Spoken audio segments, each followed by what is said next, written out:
अपनी किसी मनचाही चीज के खो जाने का डर, रिलेशनशिप के टूट जाने, बिखर जाने का डर, नौकरी के छूट जाने का डर सभी को लगता है कि नहीं लगता?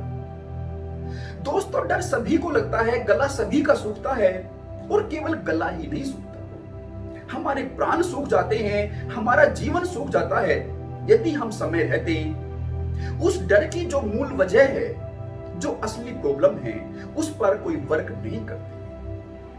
तो दोस्तों, केवल माउंटेन ड्यू पी लेने भर से काम नहीं चलेगा, उस प्रॉब्लम की जड़ तक हमें जाना होगा, अन्यथा तो वह डर हमें सिकोड़ता जाएगा। डर व्यक्ति को सिकोड़ता जाता है, वहीं दूसरी तरफ फियरलेस व्यक्ति लिमिटलेस होता जाता है। दोस्तों, सभी डरों की जो ऊपरी वजह होती है, वह ऊपरी वजह नई सिचुएशन, नया सिनेरियो होती है। हमें उस नई सिचुएशन, नए सिनेरियो की परिस्थितियों का तो आभास होता है, लेकिन उन परिस्थितियों में कैसे डील करना है, कैसे रेस्पॉन्स करना है, उसकी हमें समझ नहीं होती। वास्तव में बदलाव का डर नई परिस्थितियों से, नई सिचुएशन से एडजस्टमेंट का डर होता है, क्योंकि नई सिचुएशन हमें हमारी कंफर्ट जोन से बाहर निकाल देती है, और जिसके कारण हम बेचैन हो जाते हैं। इस बेचैनी के कारण ही हम उस ऊपरी सतह पर अटक कर रह जाते हैं और उसकी मूल जो जड़ है वहां तक नहीं पहुंच पाते।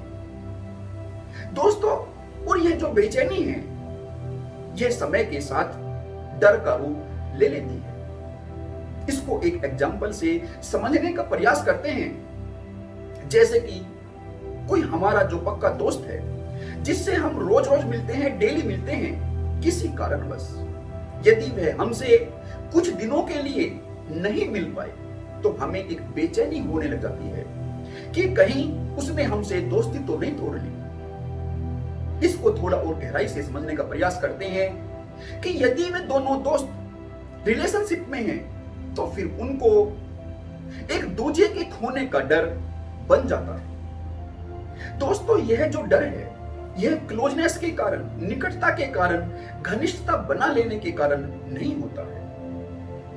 यह अटैचमेंट का डर होता है, यह डिपेंडेंसी का डर होता है। जैसे ही हम दूसरे के क्लोज जाते रहते हैं, तो हम उससे अटैच भी होते जाते हैं, और जब यह अटैचमेंट डिपेंडेंसी का रूप ले लेता है, तो यह अटैचमेंट और डिपेंडेंसी ही डर का स्वरूप ले लेती है। दोस्तों, ये डर सभी के जीवन में होते हैं।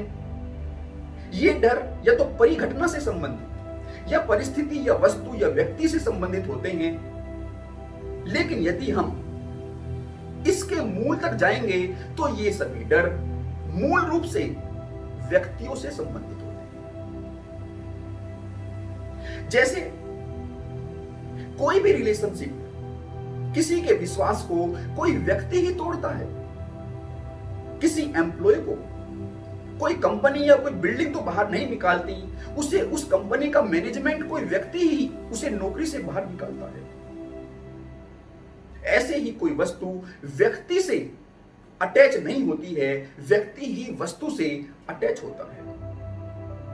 हाँ, सिचुएशन अलग अलग होती है, लोग अलग अलग होते हैं जिनके साथ ये घटनाएं घटित होती है, या वे लोग अलग अलग होते हैं जो ये घटनाएं घटित करते हैं, लेकिन इन सब के मूल में होता व्यक्ति ही है। तो हमें इस प्रॉब्लम को सुलझाने के लिए व्यक्ति व्यक्ति को समझना होगा, और इसके लिए हमें स्वयं को समझना होगा। जैसे ही हम अपने को दूसरे व्यक्ति की परिस्थिति में रखकर देखना शुरू करते हैं, तो हम जान पाते हैं कि उसका रेस्पॉन्स ऐसा क्यों है। जब हम स्वयं को दूसरे की स्थिति में रखते हैं, तो हम उसके दृष्टिकोण को भी जान पाने में समर्थ हो जाते हैं। हम देख पाते हैं कि उस स्थिति में हमारा क्या रेस्पॉन्स होता, हमारी क्या डिमांड होती, और इस समझ के कारण हम क्लैश से बच जाते हैं। यदि समय रहते हम उस प्रॉब्लम पर कार्य करना शुरू कर देते हैं। दोस्तों, इसे ही बिहाइंड द सीन देखना कहते हैं। दोस्तों, यह जो डर है, यह व्यक्ति की अंडरस्टैंडिंग को पैरालाइज कर देता है।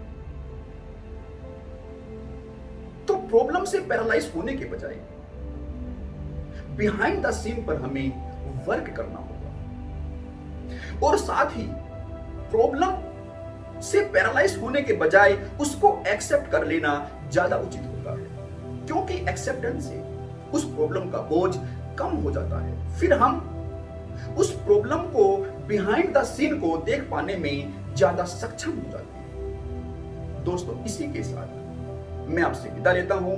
आपका मेरे साथ बने रहने के लिए बहुत